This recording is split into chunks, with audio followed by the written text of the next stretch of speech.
very quickly on to our next presentation, which deals with the issue of human trafficking as an issue for the Council of Europe.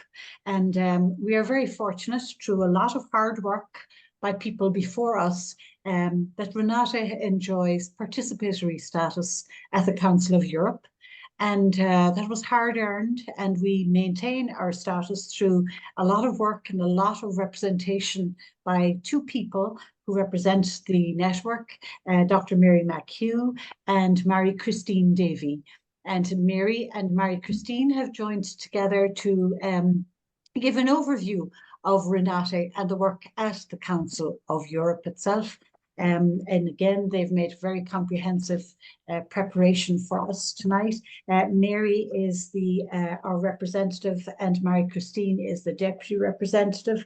Mary is a medical doctor and lives in the UK, in Durham, and she is currently the representative of Renate at the Conference of INGOs at the Council of Europe, but she's also the chair of the trustees of Mary Ward Loretto, a UK-based charity supporting the work of Mary Ward Loretto in Albania.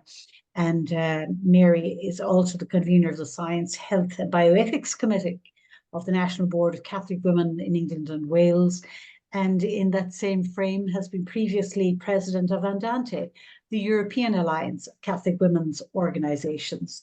And Mary will be joined tonight, perhaps quietly in the background, or maybe sharing, but I think it's quiet in the background, by her colleague Marie-Christine Davy, who hails from Strasbourg in France and is graduate in international and comparative human rights law.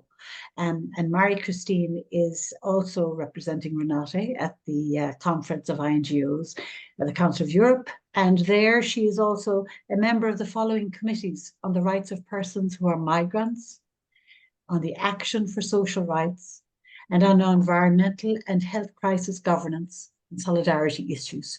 So Mary McHugh, over to you for the next presentation, please. And I have a bell if everybody wants to hear. So when that bell rings, we hope that our speakers might know that they have a few minutes left. Right. Otherwise I'll have to cut in. Over to you, Mary.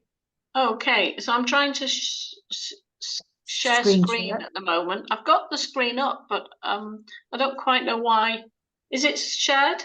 Yeah, it is. Yeah. You can see it. Oh, good. No, it's not shared. No, you can screen share, but it's not shared yet. No. Oh, well, I clicked screen share, and have you it open in the background? I have it open in the background, yeah. Oh, I've got it. Wait a minute. I think that's it. Is that it now? Yeah, there it is coming up. Great. Okay. And, super. Is it on? Hang on.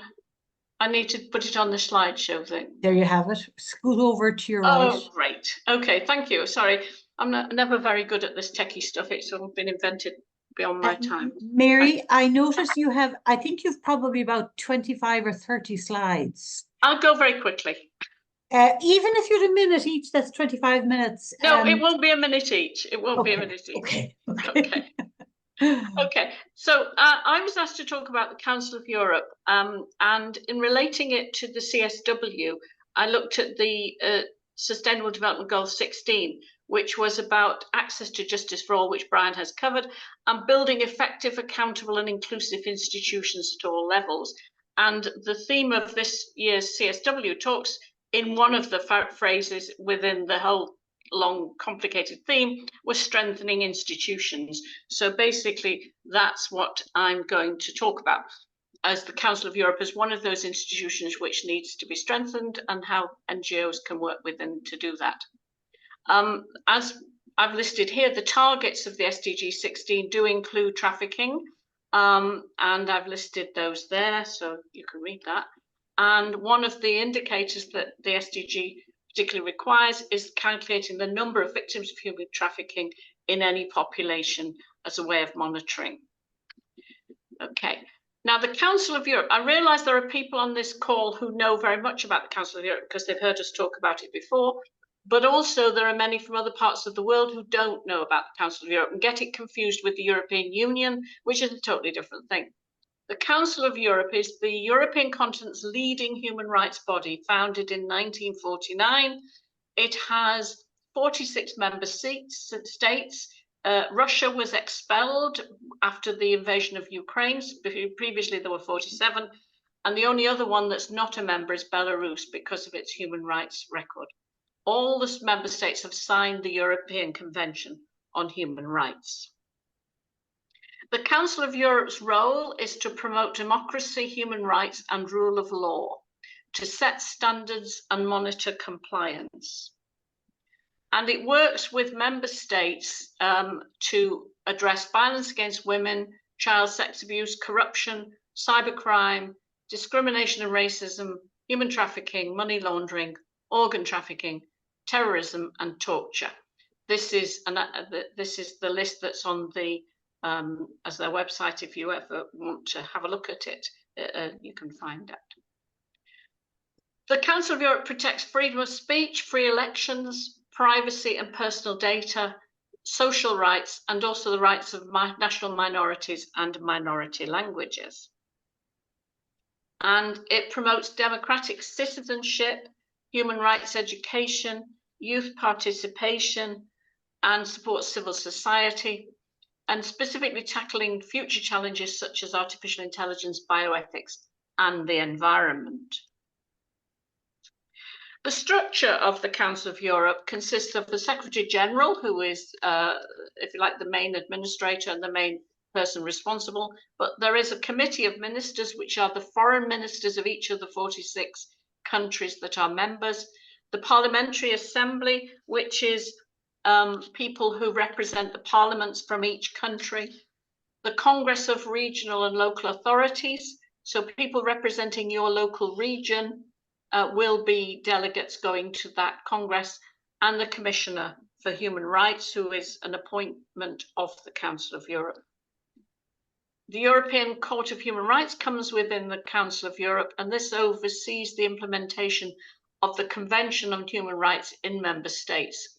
Article 4 of the European Convention of Human Rights specifically covers the prohibition of slavery and forced labor. So that's the bit that deals with trafficking. The other things that the Council of Europe do is look at the quality of medicines and healthcare, and within that there is a convention against the trafficking in human organs, which was signed in 2015. And what I'm now going to move on is the role of non-governmental organizations like Renata in the Council of Europe. In 1952, international non-governmental organizations had the ability to have consultative status and to be able to meet with people from the other parts of the Council of Europe. In 2003, this was increased to participatory status, which enabled INGOs to increase active participation in the policies and work programs of the Council of Europe. And in 2016, the Conference of INGOs was recognized as the representative body of INGOs enjoying participatory status. So only since 2016 has the whole conference been recognized as having a part in itself, as opposed to the individual NGOs. As I say, now they talk about the quadrilogue, which is the 4 pillars holding up the Council of Europe: the Committee of Ministers, Parliamentary Assembly, Congress I've mentioned, and the Conference of INGOs as one of the 4 key structures holding the Council of Europe in its position, I suppose. The Conference of INGOs meets twice yearly, and there are just over 300 INGOs with participatory status. To become to be an INGO with participatory status, you have to be represented in many different countries in Europe. You can't just come from one country. And as Anne said, there was quite a marked process by which Renata had to sort of demonstrate its network, its work that it was doing, and its accountability in terms of its listening to the voice of civil society within those different countries. It's a platform for dialogue with the bodies of the Council of Europe, and also with exchange amongst members. So exchange amongst NGOs, but also a dialogue where people from different parts of the structure of the Council of Europe come to meet with the NGOs at those twice yearly meetings. Sorry. The Conference of NGOs also has committees, which Anne mentioned briefly in terms of ones that we participate in. The committees are set up for a limited period of time and provide a focus for discussion and research on issues relevant to the work of the Council of Europe. They produce draft declarations and draft recommendations and resolutions which go back to the General Assembly of the Conference of NGOs. And last April, for example, the conference approved a recommendation for a global approach to the rights of refugees and migrants and the role of civil society, which was adopted last April. Within that, we enabled them to have a section on trafficking, which had three things that mentioned. It demanded that authorities ensure that victims of trafficking be identified as such in any judicial proceedings, insisted on the special need to disseminate knowledge of health rights amongst migrants and refugees in forced or exploitative situations, and to provide adequate training for healthcare staff on the various mental pathologies and psychological consequences of the trauma experienced by those people, and recall that migrants and refugees victims of human trafficking should be provided with unconditional physical, psychological, and sexual care services adapted to their specific needs, and as soon as they are identified, with respect to their dignity and their best interests. It also argued to allow NGOs to access to refugees and migrants at border crossings and where they're deprived of their liberty, to ensure that they are receiving all of their rights. So that was last April at the meeting, and the next meeting I'll be going to will be in April next month. As we mentioned, there are committees, and these committees are set up for a period of 2 years, possibly extended for a third year, to do a specific piece of work. The current ones are listed there, and Marie-Christine and I participate in we don't all go to all of them, but we participate in the action on social rights, the environmental and health crisis, and the rights of persons who are migrants. We've also been to some of the meetings of the others, but you can't really go to all of them because it's just too much work. The Council of Europe has a convention on action against trafficking in human beings, which was came into force in February 2008. It's a human rights-based and victim-centered approach ratified by 46 member states and applies to all forms of and all victims of trafficking, and it has a monitoring mechanism. GRETA, which some of you will have heard of, is the group of experts on action against trafficking in human beings. That's the monitoring mechanism. It has 15 members who are totally independent of politicians, and it evaluates periodically each state party and produces evaluation reports. The fourth round of evaluations, which started last year, is taking the theme of vulnerability to human trafficking and measures taken by countries to prevent, detect, and support vulnerable victims and to punish offenders, and includes the focus on the use of information and communications technologies. So they will do a questionnaire which will go out to the countries, but also to the civil society within those countries, asking for what's happening in those countries, and then they produce country reports. The previous round, which was 2018, had a theme of access to justice and effective remedies for victims of trafficking. So every round of evaluation has a slightly different theme. The thematic work that the Council of Europe is doing on the field of human trafficking is in labour exploitation, international protection, online and technologically facilitated trafficking, and the risk of trafficking in human beings related to the war in Ukraine. That's a medical slip putting ward. Right. How's the time, Anne? You're flying. I'll give you another 4 minutes. Okay. I'm going. Okay. The other things that the Council of Europe do, which are sort of related to trafficking, is that they actually monitor corruption. And we know that corruption and money laundering are ways in which trafficking is big business. And Greco is the monitoring body for corruption, and Moneyval is the one for money laundering.